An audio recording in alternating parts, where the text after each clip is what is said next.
All right, now let's keep on the whole Marvel conversation. And let's talk about Beau DeMayo, who has been in the news again lately. And y'all know we like Beau DeMayo over here, a little fine himself.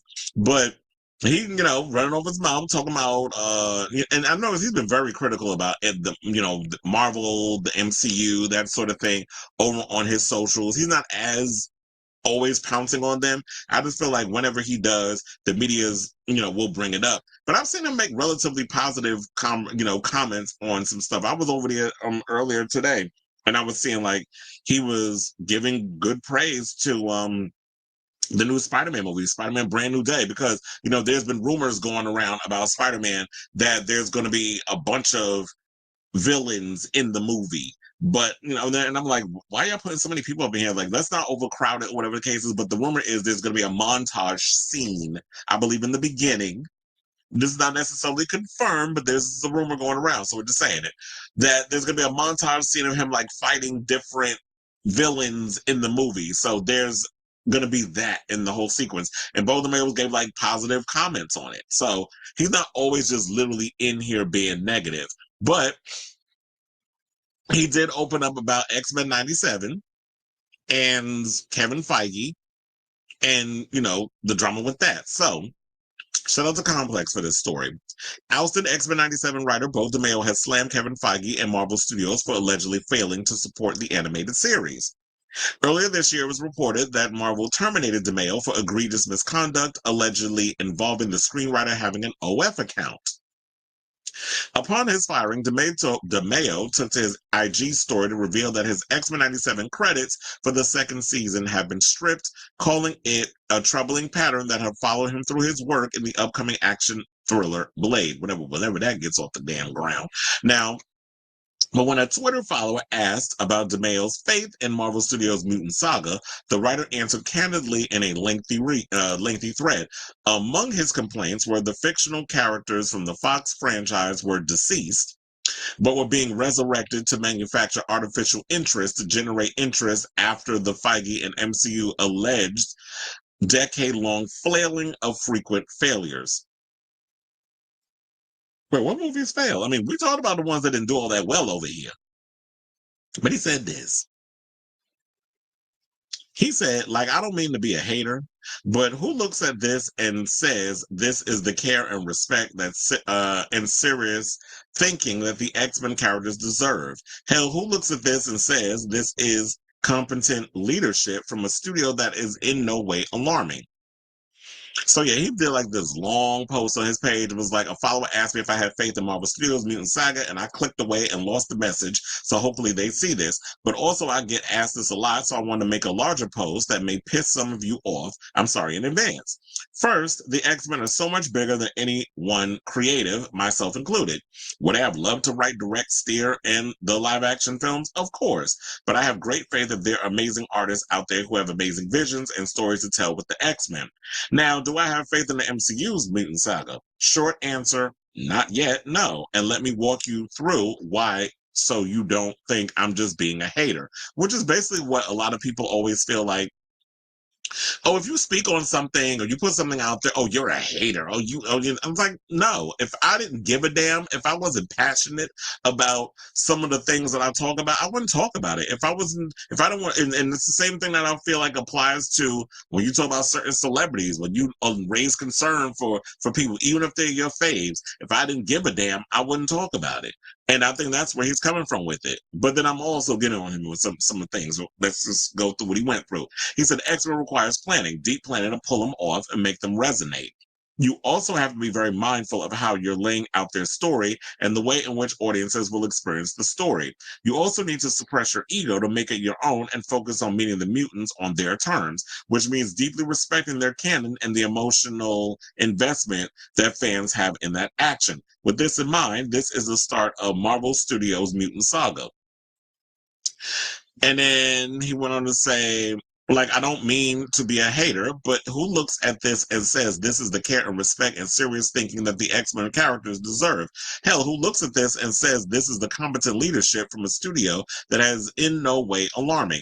Kevin is introducing new concepts like adamantium and mutant Miss Marvel while simultaneously recycling old Fox characters, all before telling us they're going to reboot everything anyway? Like, what the fuck? Next, let's talk about how Kevin and Nate and Marvel talk about the one thing that's come out of Marvel that was universally loved. Oh, right, they don't. In fact, Kevin and his vaunted parliament at Marvel didn't even attend hashtag X-Men 97's premiere. One of the crew members was in the elevator with Lou the day of the premiere and mentioned it, and Lou had no idea what he was talking about. Also notice how everyone at Marvel talks like Deadpool and Wolverine put X-Men back into the modern zeitgeist. Sorry, that was hashtag X-Men 97, and even Ryan Reynolds has acknowledged it. And it cuts off at one point. As I was saying, sadly, Kevin Feige and his sycophants hated that what I crested with my, I guess he was trying to say that they, hated what he was doing with the show and they got envious. But it's like, if you're a queer person of color, which he is, and you have a passion for the X-Men franchise, which does resonate with a lot of the others, and maybe there's some white folks that relate to X-Men in some sort of way, but if you're talking about the deep-rootedness of like being treated like the other and discrimination and all of this stuff, that's something that Black people can relate to. That's something that women can relate to. That's something queer people can relate to. That's something trans people can relate to. That's something anybody who, as I said, is not white, cisgender, and male can relate to. He also said that one of the final straws for him was Marvel rejecting to throw an X-Men 97 wrap party, which the showrunner said he paid $7,000 for out of pocket. And then said one of the many final straws for me was Kevin and the studio leadership not attending the premiere to thank or show support for the cast and crew who busted their ass working 7 days a week for 3 years to make the show what it was. And also the studio declined to do a wrap party to celebrate the show's success in May. Who pays $7,000 out of his one pocket, not one pocket, for the wrap party for the crew? That would be me. And even somebody in the comments was like, someone sounds like you actually cared about making a good product. And then he also said this, because I told it was a lot. So he went and said, a rap party is typically thrown by a studio to celebrate and reward. Man, who doesn't know what a rap party is? Basically, a rap party, I can tell you this, but I even have to read it. Like, a rap party is basically like when you're done with the show, it's sort of like you're celebrating that the show is wrapped, it's done, you're giving everybody their congratulations, their flowers. So it's like your little, like a Christmas party at the end of the year. So it's like anytime you do an event or a show, whatever the case is, it's a rap party they throw. It's like you're celebrating the end of a great season that you're hoping will be a great season of a show. So then he also went and said, despite the critical acclaim, hashtag X-Men 97 received Marvel Studios' decline to throw the crew a wrap party to celebrate the fact that we had, with barely any studio level support, single-handedly halted Kevin and the studio's ambitious downward spiral using one of the most difficult to adapt franchises, never mind a cartoon. So,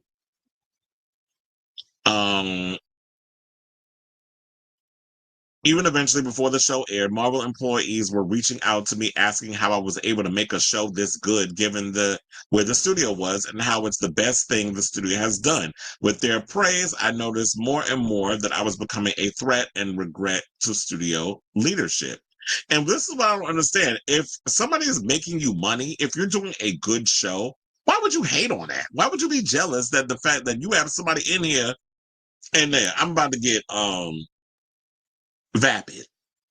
When you got somebody that look like Beau DeMayo, where he's good looking, the body is on point, and if he's good at his job or whatever, why would you get rid of him? Unless, like they were saying, that there was some misconduct and things of that nature that was going on, and that's what they said. But at the end of the day, this is something that he has to prove in his court case, which I could have sworn that case is ongoing. But the thing I don't get about Beau, and I like that he's spilling all this tea, and here's the thing. Beau, I love you.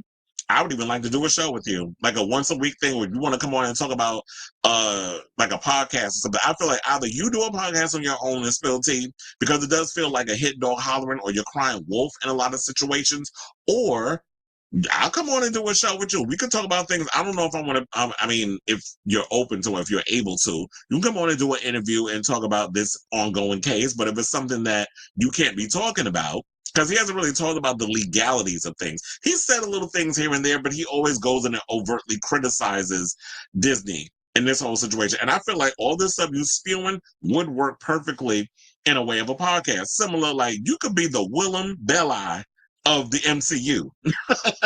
Because remember, she got kicked off of RuPaul's Drag Race and has made a career doing a podcast with I'll be Alaska, you could be Willem. You come on, you be the messy sidekick. You go and say all the things that yeah, I'm making a play and everything on air. So if y'all know him, fan, I'll let him know. I'm saying all this on the air. It's like either interview or you could do it like a once a week show where it's like we talk comics, we talk movie news, all this other stuff, and you give your little behind the scenes opinion on that because who wouldn't want to see a show? And I don't feel like there's enough of us going around. A lot of people who are homosexuals that have a passion for comic books, comic book movies, and are talking about it in a way, openly, because a lot of the podcasters and stuff I see is usually like straight dudes or people who say they're straight, but not really. But openly, yes, there are queer people out here who love comic books and comic book movies. So I would definitely like to see that from him. But it does feel like, in a way, like The Boy Who Cried Wolf, you're coming across as like a jilted lover who got dumped and you mad because that man that dumped you did you dirty and you want to make everybody know how bad that man did you and you want to make him hurt as much as he hurt you. Like it feel like you feel like Jennifer Lopez trying to hurt Ben Affleck. That's what they're trying to get on. When he strung you along the whole time and then 2 years into the marriage, you're like, I don't want to deal with your ass no more. Now you bad and you jilted and you want to do some Santeria shit and you want to come and do some voodoo that you do and put it on that person. That's what it's feeling like. So, I like, as I said before, I like Beau. I want him to, I like the fact that he's speaking out, but at the same time, also, it does feel like that you should let your attorneys handle the situation, or somebody needs to advise you with like, why are you doing so much talking? But I guess, also, if people weren't picking his brain on social media, if people were going in and just like always trying to drag him into stuff and ask his opinion about the MCU, X-Men, whatever the case is, then he wouldn't be out here speaking. Like, I like Jake Schreier. I love what he did with Thunderbolts. I feel like the reason why they picked him is because he's good at balancing a multitude of characters. Now, in regards to trying to capture the essence of X-Men and the tone and what that's all about, that is to be seen if he could possibly do that. But me personally, I always felt like it either has to be a homosexual or a black person, like Ryan Coogler. Like I would have liked for him to direct an X-Men movie, but Ryan is going to be busy with Black Panther 3, so we can't do it. But if it was other choice, I would have either liked an openly queer person, like how they did, minus the alleged abusing of young people, Bryan Singer allegedly. But it was like I would either like that or a black person to direct it. Because it was like, I love what he did with X-Men 97. I love the show. And it'll be interesting to see what they do with season 2, whenever we get that. But, animation take forever for y'all to get together. So there was a whole lot more that he went on to say. But I'm like, I feel like y'all got the gist of it all. And they said that season 2 of X-Men 97, I don't know if they're calling it X-Men 97, it's going to be X-Men 98. But it's supposed to come out next year. Now, in regards to the whole OF thing, there's a lot of people out here who got OnlyFans accounts and things of that nature. I don't know why it's a problem for Beau to have it. I mean, the man got a nice body. He has no problem being half naked or wholly naked, because I've seen them pictures.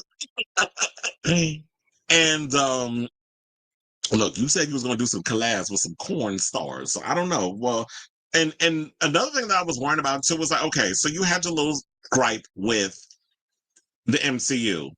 Do y'all think that with him speaking out so much against Disney and Marvel and the MCU, whatever you want to call them, that it will affect him getting work elsewhere, like at another studio? Like nobody's gonna want to mess with him. That he's been blacklisted in a way because he's talking too much. So I don't know. I like the talk because it's grist for the mill, but I also worry because I'm like, I want you to keep working and I want you to be able to, like, you are someone who's immensely talented. And I hope that the things that the MCU said is not true and that it's affecting your ability to work because you have these alleged misconduct things that they were saying that you had. So, and I don't know why that's a shock for Hollywood. Hollywood a lot of people behind the scenes do inappropriate things. And I'm not talking about Beau DeMayo, but I'm talking about some of these producers that be out here with the quid pro quos and the sexual harassment and sleeping with actors and stuff to give them gigs or a star role in a movie. So I don't know why all of a sudden, everybody got a moral compass up in the movie industry. So yeah, I definitely want to hear from y'all. What do you guys think of this story regarding what Beau DeMayo was saying? Is that his final straw towards Kevin Feige and the MCU and his overall thoughts about X-Men and things of that nature? Like, whatever your thoughts are on this story, let me know in the comments down below.